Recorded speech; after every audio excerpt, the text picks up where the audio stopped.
Hi everyone, it is Maddie. Today I am going to be going over my abstract for my systematic review, which is titled The Association Between Diet Patterns and Depression in Adults. Just a quick overview of what I will be discussing today. First, I will go over some background information. I will clarify my objective. I will describe my methods.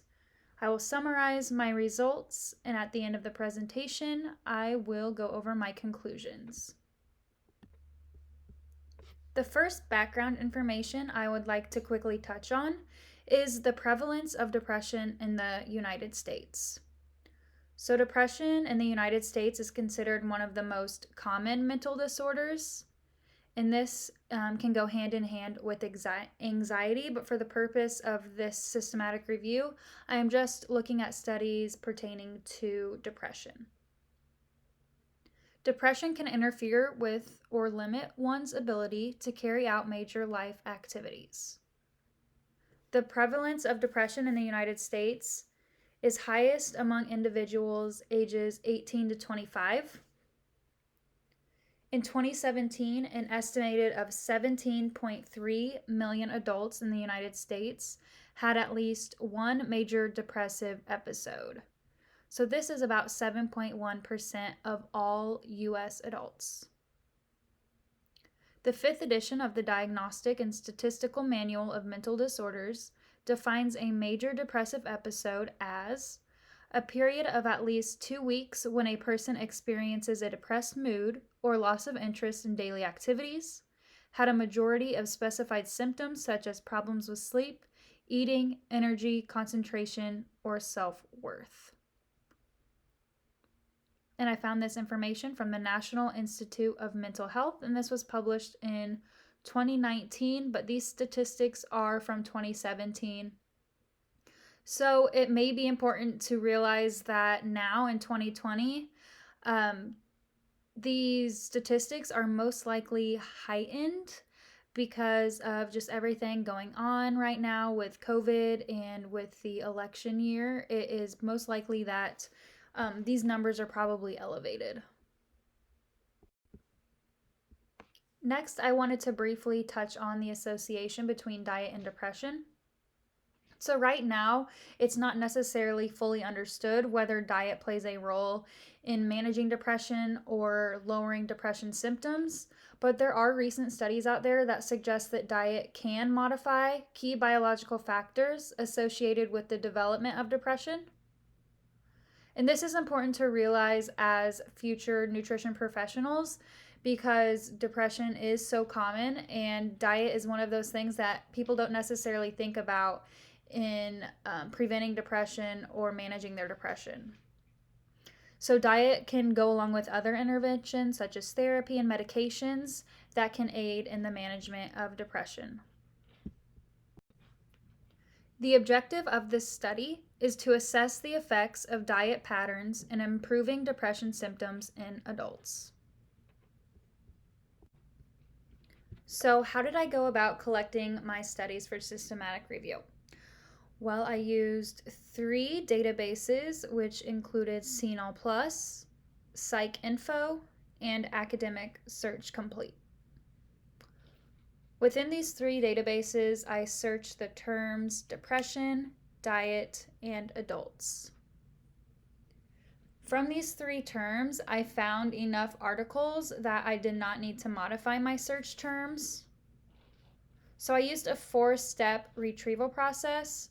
So after that first search, I narrowed it down to the years 2010 and 2020.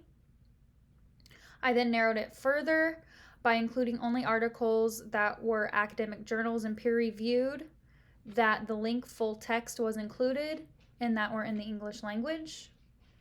From there, I narrowed it down even further by only including studies carried out in the United States. And then I did further exclusion by reading titles and abstracts. I had a total of 7 inclusion criteria and exclusion criteria. So again, my inclusion criteria included Articles published from 2010 to 2020, linked full text, peer-reviewed academic journals, articles that were in the English language, articles that were published and studies that were carried out in the United States, articles that were not gender specific, and studies in which the participants were at least 20 years old. My exclusion criteria was just the opposite of this. So I excluded any studies or articles that were published before 2010, articles that did not have a linked full text, articles from other sources other than peer-reviewed academic journals, articles in other languages besides English, or articles that were carried out somewhere other than the United States, studies that specified gender, and studies in which participants were younger than 20 years old.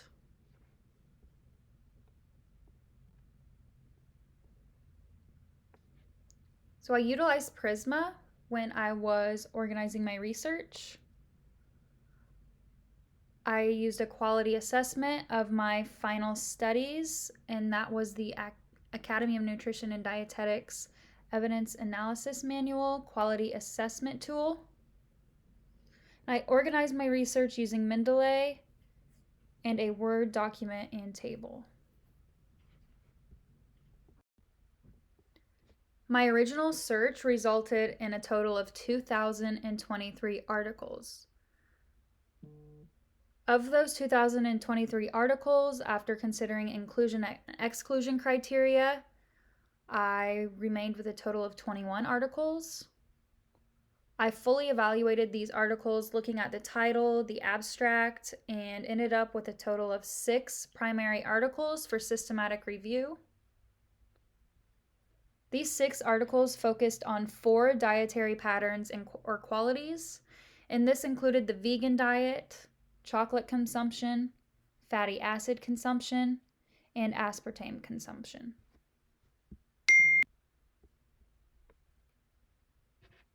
From these 6 articles, it could have been concluded that the vegan diet, increased chocolate consumption, and a low aspartame diet resulted in reduced odds of depression.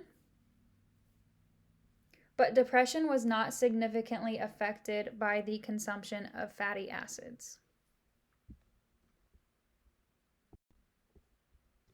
In conclusion, the meta-analysis and systematic review of the 6 studies or articles suggests that a vegan diet, regular consumption of chocolate, and a low aspartame diet may be associated with a reduced depression risk.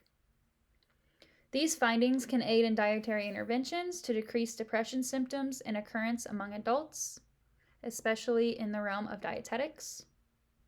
But further research can be needed or to verify that these are diets and diet habits that can reduce depression risk. And here are my references so far.